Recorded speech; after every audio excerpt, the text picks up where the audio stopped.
Hello duelist, Tombox here, bringing you an online deck profile of my latest creation, No Fun Zone, Anti-Meta. As most of you have noticed, anti-meta decks have died off in popularity. Most people run the meta because it is just stronger, most of the floodgates are limited or if not banned, and anti-meta monsters are relatively weak compared to the meta. That is until this card showed up. Moon Mirror Shield. Moon Mirror Shield is an amazing card with the effect during damage calculation to change your monster's attack and defense to your opponent's battling monster's highest stat. AKA, it is the Wicked Avatar in an equipped spell form. This card covers some of the biggest weakness of anti-meta, their attack. But let's get into the deck profile. For my line of monsters, I have a bunch of Floodgate monsters. So starting off with 3 Banisher of the Radiance, Macrocosmos in a monster form. Again, they are pretty weak, but they will serve their purpose just by being alive. Next up, I have 3 Kaiku the Ghost Destroyer, because it's time to hate on some Nekroz. Nekroz is the most dominant deck, so I decided to make 3 copies of this, as well as combo it with another card in the deck you will see soon enough. The next card after that is Breaker, the Magical Warrior. He's a 19 beat stick on the summon, acts as an MST, he's a dark spellcaster, which is a perfect fit for this deck. Next up, we have the Jowgen, Spiritualist. This Jowgen was made popular before because he doesn't allow your opponent to special summon, which is crazy good. Acts as a Vanity's Emptiness, more or less. Next card after that is another Vanity's Emptiness monster, Fossil Dyna Pachycephalo. Right after that, I have a Thunder King. A Thunder King to act as Mistake and negate inherent summons. Monster after that would be DD Warrior Lady to get rid of pesky monsters that just don't want to be destroyed by battle. Following the monsters, I have my spell lineup. 3 Moon Mirror Shield, because this card is too good. It's like my own Wicked Avatar arsenal. Is really good, and you can top deck it whenever you want if it gets sent to the graveyard, or you can bottom deck it if you don't want it to get in the way, but it is mandatory to top deck or bottom deck it if it ever hits the graveyard. 3 Pot of Duality, because I do not special summon in this deck. Similar to Yosenju, I just get free cards by playing this. Next up, Field Spell. Really good. Secret Village of the Spellcasters. Locking out my opponent out of playing spells as long as they're not playing spellcasters. Really good against rogue matchups as well. Of course, I have Raigeki. Raigeki comboed with any sort of the banishing cards, all the Macrocosmos like cards. Great value if you hit more than 1 monster. Next up, we have Book of Moon, the inherent -1, but if you use it right, it can also break your opponent down really easily. Now, Forbidden Lance. This is a really good card, comboed with Moon Mirror Shield. Forbidden Lance can be activated in the damage step. This card activates during damage calculation. Clearly, the 2 combos really well together. Forbidden Lance is basically a free protection against my opponent's spells and traps. End of story. Really good in that case. And I don't even have to worry about the battle because my Moon Mirror Shield activates during damage calculation. Next up, we have Vanity's Emptiness and Macrocosmos. Those cards need no introduction. Bottomless Trap Hole. You could switch this out for Torrential if you're having troubles with Yosenju. If there's a lot of Yosenjus at your locals, definitely go with Torrential to wipe the board, because you probably won't have any cards on the board if they keep bouncing your cards. Next up, Dimensional Fissure. Next up, Solemn Warning. Probably would side this out against the Nekroz matchup. It's only really bad against the Nekroz matchup, really. It still works, serves its functions in most of the other matchups as well. Triple Mirror Force, because I got Banisher, so I don't have to worry about banishing one guy, since I can banish all your guys at once. Venus Chain, sometimes to protect your monster from getting killed, especially if you have just used Moon Mirror Shields to top deck. Save Zone is a very fun card to play. Protects your monsters, gets rid of your opponent's monsters. As long as you know when to use it, this card is like a lifesaver. Also, if you use Key Beetle, this card and Key Beetle works really well together. Lose a turn, now the next big Floodgate. I like this card over Skill Drain because Skill Drain negates my Floodgate monsters, whereas Lose a Turn, I keep all my effects, and I put you in defense mode, so I don't have to worry about my guys dying. Call the Haunted is a very interesting tech for this deck because of my monster's very nature. If I revive a Banisher, it is a Macrocosmos.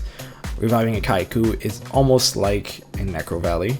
Reviving a Jowgen or a Fossil Dyna is Vanity's Emptiness, and reviving a Thunder King is like reviving a Mistake. These all put bodies on board, and as long as I have the traps to protect them, it's okay. Side deck, I have 3 MSTs right now, which I don't know if I really need them. I kind of want a 3rd Forbidden Lance after testing it, but in case they use Royal Decree, as Royal Decree is a pretty popular choice, and more people may be setting traps like Malevolent Catastrophe and whatnot. Just gotta be very careful. Next up, Banisher of Delight. I side 2 copies of this for the Shaddolls matchup, and I'll explain that afterwards. Same with Shadow Mirrors and Forbidden Chalice.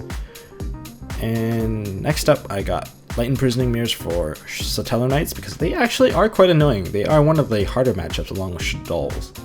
Slightly harder, but most likely you'll take game 1. And then 3D Prisons for Yosenjus, like the absolute bane of this deck. Now let me get into individual locks against every deck. So let's start with the biggest deck, Nekroz. For locking Nekroz out, it's rather simple really, because every card you play will in one way or another lock them out. You have to be very careful of Trishula in the beginning, especially if you only have a Thunder King, but most of these cards do not allow Trishula to do anything. If you open your lock with a Kaiku and a Moonmirror Shield, they actually cannot defeat you, like at all. Unless, of course, they use Gungnir. Gungnir would be 1 monster out against you, along with the spells as well. But if you can get a Kaiku, a Moonmirror Shield, plus a Secret Village of the Spellcasters, most Nekroz decks will lose at this point, as they will be drawing cards they cannot Valk Loop, and they're gonna die as long as you keep on building more and more locks on their play, like dropping a Jowgen, or dropping a Thunder King, or even dropping like a Banisher. Every single monster you drop will stun them in some way or form, and you can protect your guys, and as long as they can't special summon, you don't have to worry. And with Moonmirror Shield, you don't have to worry about the high attack and high defense of their monsters, as you will always run over their cards. And every other Floodgate available is just as annoying as they were before. For the next locks we have for Shaddolls. Shaddolls is actually a slightly harder matchup compared to Nekroz. Because Nekroz don't exactly run a lot of monster effects and they're solely reliant on their special summon capabilities to defeat you, Shaddolls actually have their flip effects that you might have to worry about, especially with Squamata and Dragon. Squamata and Dragon can get rid of your monster, or you can get rid of your Moonmirror Shield. That breaks a lock. If you have either Banisher equipped with a Moonmirror Shield or a monster equipped with Moonmirror Shield with a Macrocosmos or D-Fissure, they only have MST as their out. If you think about what kind of monster they can use against you, they can't use Construct because your guy is always strong in the Construct, and you can't be destroyed by Construct's effect because you're not special summoned. Winda's too weak to fight you. They don't exactly have anything. BLS is a problem. If they do drop a BLS on you, you are a little screwed. Of course, Shaddolls now run Star Seraphs, so if they can get the Star Seraph monsters to exceed into Deltaros, you would also get a pop. If you have Lose a Turn or any of your other Floodgates to deal with them, then you should be fine. You will rely a little more on your Floodgates in the opening few turns. Once you get your lock going, they will struggle to play against you until they can get an MST and make a big combo to try to kill you in one turn. Next up, Burning Abyss. Burning Abyss is a relatively interesting matchup because they have a lot of traps. I would expect most of them to run 3 Phoenix Wing Windblast or some form of 1-for-1 removal on the board. that's okay. You don't have to mind that because you have lances. Forbidden Lance would be your best friend in this matchup because you don't really lose any attack, and as long as you can keep either your banishing guys or your anti-special summon guys on the board, they can't play. And as long as they can't play, you can win. I would not really recommend lose the turn because lose the turn doesn't exactly do too much to them. But the banishing boys, definitely worth playing. I would still recommend playing Kaiku against them just because if they have guys in the graveyard, you can swing. And as long as you can keep your macro living, it's all good. Just gotta be very careful with the traps. Finally, Satellar Knights. They are very difficult to play against, especially if they go first turn 1 and they do set up their combo to end phase activate Call the Haunted or something of the like. But overall, they're not too difficult of a matchup as long as you play very carefully, especially with the Safe Zone. Safe Zone is actually a very fun card to play against them, especially when they do the Triver play, because if they make Triver, you chain Safe Zone and you kill Triver. Triver will bounce Safe Zone back to your hand, Safe Zone will activate because it was removed from the field and destroy that monster. So Triver dies, he gets his monsters back, but that's okay. He gets one monster back. When you don't have to worry about the Triver loot kicking your ass or losing a card from Triver herself. Banisher, both Banishers are very useful to get rid of the Denebs and whatnot. If you can keep the Jowgen alive, preventing them from summoning, that's great too. Thunder King is a lot more important in this matchup, but he is only a one-off card, so it is a bit sacky if you get Thunder King.